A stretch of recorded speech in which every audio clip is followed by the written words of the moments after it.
오늘 우리에게 주실 하나님의 말씀은 누가복음 15장 11절 말씀부터 32절까지 말씀입니다. 오늘도 살아서 역사하시는 하나님께서 말씀으로 여러분들과 함께 하십니다. 말씀을 통해서 하나님을 만나실 수 있는 이 시간 되실 수 있기를 바랍니다. 하나님의 실존을 경험하시는 이 시간이 되실 수 있기를 바랍니다. 누가복음 15장 11절 말씀부터 봅니다. 또 이르시되 어떤 사람에게 두 아들이 있는데 그 둘째가 아버지에게 말하되 아버지여 재산 중에서 내게 돌아올 분깃을 내게 주소서 하는지라. 아버지가 그 살림을 각각 나눠 주었더니 그 며칠이 못되어 둘째 아들이 재물을 다 모아가지고 먼 나라로 가서 거기서 허랑방탕하여 그 재산을 낭비하더니 다 없앤 후 그 나라에 크게 흉년이 들어 그가 비로소 궁핍한지라. 가서 그 나라 백성 중 한 사람에게 붙여 사니 그가 그를 들로 보내어 돼지를 치게 하였는데 그가 돼지 먹는 쥐염 열매로 배를 채우고 하자 하되 주는 자가 없는지라. 이에 스스로 돌이켜 이르되 내 아버지에게는 양식이 풍족한 품꾼이 얼마나 많은가. 나는 여기서 줄여 죽는구나. 내가 일어나 아버지께 가서 이르기를 아버지 내가 하늘과 아버지께 죄를 지었사오니 지금부터는 아버지의 아들이라 일컬음을 감당하지 못하겠나이다. 나를 품꾼의 하나로 보소서 하리라 하고 이에 일어나서 아버지께로 돌아가니라. 아직도 거리가 먼데 아버지가 그를 보고 측은히 여겨 달려가 목을 안고 입을 맞추니 아들이 이르되 아버지 내가 하늘과 아버지께 죄를 지었사오니 지금부터는 아버지 아들이라 일컬음을 감당하지 못하겠나이다 하나. 아버지는 종들에게 이르되 제일 좋은 옷을 내어다가 입히고 손에 가락지를 끼우고 발에 신을 신기라. 그리고 살찐 송아지를 끌어다가 잡으라. 우리가 먹고 즐기자. 이 내 아들은 죽었다가 다시 살아났으며 내가 잃었다가 다시 얻었노라 하니 그들이 즐거워하더라. 맏아들은 밭에 있다가 돌아와 집에 가까이 왔을 때 풍악과 춤추는 소리를 듣고 한 종을 불러 이 무슨 일인가 물은데 대답하되 당신의 동생이 돌아왔으며 당신의 아버지가 건강한 그를 다시 맞아들이게 됨으로 인하여 살찐 그 송아지를 잡았나이다 하니 그가 노하여 들어가보자 하지 아니하거늘 아버지가 나와서 거난데 아버지가 대답하여 이르되 내가 여러 해 아버지를 섬겨 명을 어김이 없거늘 내게는 염소 새끼라도 주어 나와 내 벗으로 즐기게 하신 일이 없더니 아버지의 살림을 창녀들과 함께 삼켜버린 이 아들이 돌아오매 이를 위하여 그 살찐 송아지를 잡으셨나이다. 아버지가 이르되 예 너는 항상 나와 함께 있으니 내 것이 다 너의 것이로되 이 너의 동생은 죽었다가 다시 살아났으며 내가 잃었다가 얻었기로 우리가 즐거워하고 기뻐하는 것이 마땅하다 하니라. 아멘. 아멘.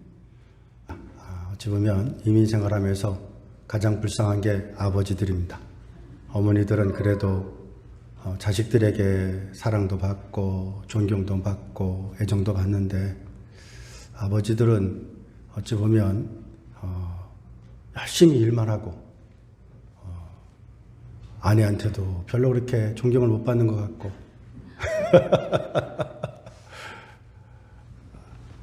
아이들도 아빠가 있어도 없어도 뭐 그 존재감을 잘 못 느끼는 것 같아서 성경에서는 아빠도 살아있다, 아빠도 여기 있다 이렇게 말씀하시는 것 같습니다.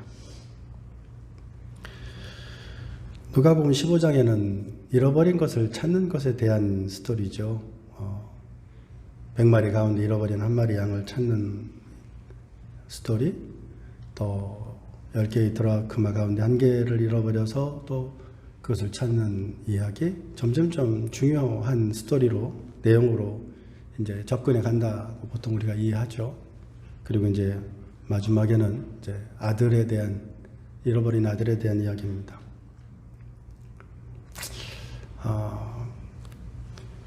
아버지가 보면 32절에 Your brother, 내 동생이 죽었다 살아났다 그럽니다. 죽었다 살아났다 그럽니다. 우리가 그리스도인이 되는 것은 죽어야 돼요. 살아있기 전에 죽어야 돼요. 죽기 전에 죽어야 돼요. 그래야 내가 죽어야, 내가 죽고 그리스도로 살아야 진정한 기쁨과 만족을 누릴 수 있다라는 진리를 깨달으시는 여러분들 되실 수 있기를 주의 이름으로 축원드립니다. 저는 오늘 말씀을 통해서 이 아버지가 어떤 분인가, 이 아버지는 왜 둘째 아들에게 주목을 하셨을까에 대해서 함께 나눠보려고 그래요. 먼저 여러분, 다이아몬드라고 다 같은 다이아몬드는 아니죠. 그죠? 다이아몬드도 다 가치가 있고 또 가격이 또 다르고 그렇습니다. 여러분들이 한 인생을 살면서 깎이고 깎여서 정말 하나님께서 인정하는 값진 그런 인생이 되실 수 있기를 바랍니다. 진정한 아름다운 삶은 아버지가 잃어버린 아들, 죽은 아들을 찾아서 가족을 만드는 것처럼 진정한 멋진 인생은 가족이 되는 거예요. 가족이 어디에 있어도 가족으로 있어야 돼요. 그래서 서로에 대한 애정과 서로에 대한 기대와 서로에 대한 관심과 서로에 대한 사랑이 늘 있어야 될 줄로 믿습니다. 무엇보다도 주님 안에서 참으로 아름다운 가족들 되기 위해 애쓰고 노력하는 여러분들 되실 수 있기를 바랍니다. 가족은 절절로 되지 않아요. 노력하지 않고서도 가족이 되지 않아요. 어찌 보면 가족이 되려면 참 힘들고 어려워요. 그러나 여러분, 하나님께서 우리에게 가족을 주신 이유는 그 가족을 통해서 하나님의 나라를 경험하라는 것 아니시겠습니까? 그러므로 여러분의 가족을 통해서 하나님의 나라가 선포되실 수 있기를 바랍니다. 그래서 여러분들의 집에 들어오면 정말로 나의 집이 천국과 같다라고 느껴지는 그런 가정이 될 수 있도록 우리 모두가 애쓰고 노력해야 될 줄로 믿습니다. 또 아름다운 사랑하는 사람들과 함께할 때 멋진 인생이다라고 말할 수 있습니다. 자, 여기 보시죠. 두 아들이 있었어요. 두 아들은 친구가 있었을까 없었을까를 보는 거예요. 먼저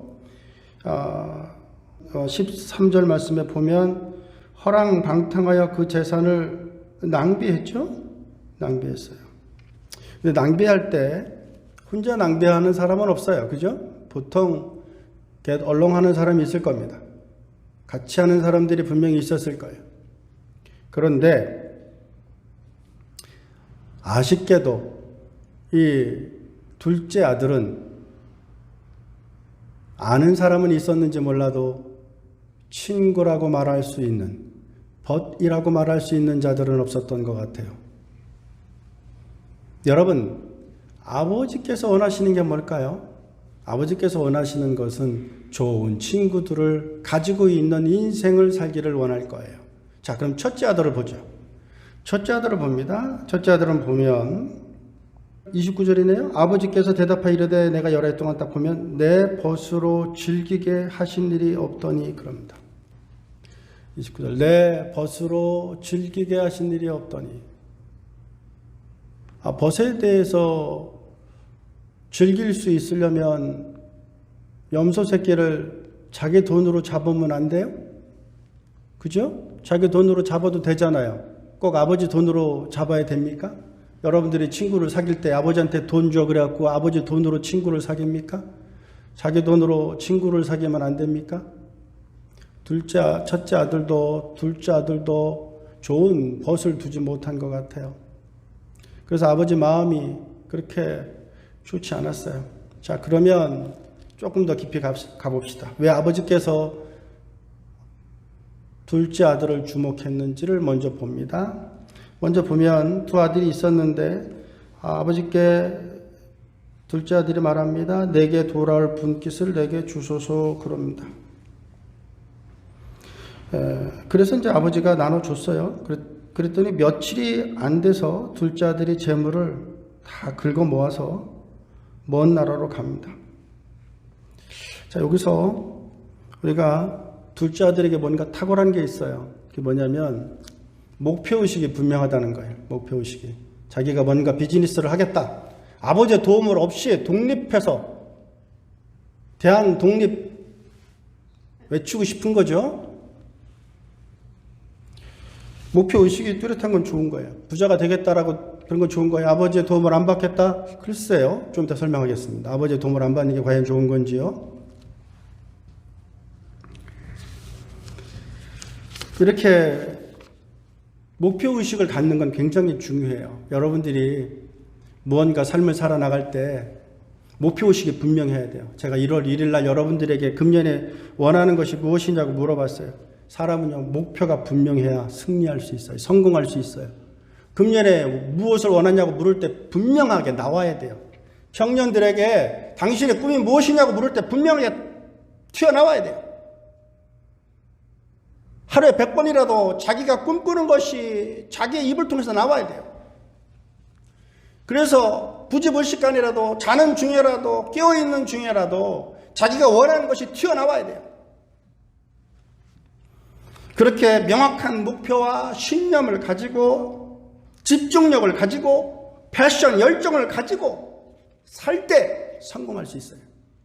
그러니까 아버지는 이 둘째에게 그걸 본 거예요. 아, 이 녀석이 뭔가 하고자 한다면 분명하게 해내는구나 라는 것을 본 거예요. 그리고 둘째로는 돌아올 분깃을 내게 주소서 한 다음에 나눠주자마자 다 모아가지고 얼마 안 돼서 먼 나라로 갑니다. 여기서 아버지가 뭘 봤을까요? 추진력을 봤어요. 추진력. 목표의식이 있어도 결단력이 없다면 큰일을 이룰 수 없죠. 그죠? 그러니까 둘째 아들은 여러분 아버지께서 왜 둘째 아들을 주목해서 봤는지를 봐야 돼요. 그냥 돌아온 것이 중요한 게 아니에요. 왜 둘째 아들을 기다렸냐는 거예요. 첫째 아들과 무언가 대조해 보았을 때 첫째 아들에게 없었던 무언가가 있었던 거예요. 그래서 아버지가 그 둘째를 주목한 거예요. 그 둘째가 무엇이냐는 거죠. 첫 번째가 목표의식이 분명했다는 것이고 둘째로는 추진력이 있었다는 거예요. 결단력이 있었다는 거예요. 그러니까 사람이 결단력이 있어야 돼요. 뭘 한다 그러면 최선을 다해서 해야 돼요. 그리고 이 청년을 잘 보니까 망했어요. 망할 수밖에 없죠. 망할 수밖에 없습니다. 왜 망할 수밖에 없냐면 주위에 전문가가 없잖아요. 자기가 아는 비즈니스를 한 게 아니잖아요. 사실은 이 둘째가 아버지 밑에서 배웠다면 성공했을 거예요. 아버지의 지시하에 배웠다면 성공했을 거예요. 근데 돈만 있으면 된다고 생각한 거예요. 목표가 있으니까 부자가 되겠다는 목표가 있고 결단력이 있고 추진력이 있으니까 그거면 될 거라고 생각하고서는 먼 나라로 간 거예요. 그리고 자기가 알지 못하는 비즈니스를 한 거예요. 비즈니스를 해도 전혀 모르는 것을 해가지고서는 성공할 수가 없겠죠. 근데 아버지가 했던 자기가 어렸을 때부터 보았던 것을 한 게 아닌 것 같아요. 자기가 전혀 모르는 것을 돈만 있으면 다 된다고 생각했던 거죠. 여러분 돈만 가지고서는 절대로 성공할 수 없습니다. 그런데도 불구하고 이 둘째가 아버지의 눈에 띈 것이 뭐냐면 포기할 줄 몰라요. 여러분 이렇게 망하게 되면 어떻게 합니까? 보통 다시 아버지한테 가서 아버지에게 뭐라 그래요? 아빠 나 망했으니까 돈 다시 줘. 하지 않겠어요? 여러분들 같으면 망했으니까 아버지 안 봐요? 아니죠. 또 아버지에게 가죠. 그죠? 아버지에게 가서 또 뭐라 그러겠어요? 또 돈을 달라고 그러겠죠. 다시 한다고 그러겠죠. 근데 둘째는 그렇게 하지 않습니다. 어떻게 합니까? 자기가 할 수 있는 것을 다시 한번 해봐요. 유대인들은 하지 않는 비즈니스를 합니다. 그것이 뭐냐면 돼지치는 일을 합니다. 포기하지 않는 거예요. 포기하지 않는 거예요. 다시 한번 일어나 보겠다고 하는 거예요. 역경이 있는데 거기에 맞서서 끈기가 있어요. 그래도 해보는 거예요. 굶어 죽을 때까지 해보는 거예요. 이 둘째에게 있어서 실패는 실패가 아니에요. 선물이에요. 오히려 실패를 통해서 거대한 선물을 받게 된 거예요. 그래서 이 아들은 절망 가운데 자신의 삶의 때들을 벗겨내기 시작합니다. 노력 없이 번 돈이 얼마나 쉽게 빠져나가는다는 사실을 알게 됐죠. 돈을 버는 것도 중요하지만 버는 건 못지않게 중요한 게 돈을 지키는 거예요. 그죠? 돈을 지키지 못하면 아무리 돈을 많이 줘봤자 무슨 소용이 있겠어요. 돈을 벌 수도 있어야 되지만 돈도 지킬 수 있어야 됩니다. 근데 그것도 배운 거예요. 그리고 실패를 통해서 성공하려면 내가 비즈니스를 아는 분에게 지식을 구해야 되겠구나, 지혜를 구해야 되겠구나라는 것을 아는 거예요. 그러면서 그는 배고픔 속에서 돈을 어떻게 써야 될지를 배운 거죠. 실패를 통해서 인내와 교훈을 얻게 된 거죠. 그리고 더 나은 인간으로 성장했어요. 처음에는 아버지에게 돈을 달라고 그랬던 아들이 두 번째는 세 번에 걸쳐서 말하기를 내가 하늘과 아버지께 죄를 지었습니다라고 말해요. 하나님께 죄를 지었다는 거예요.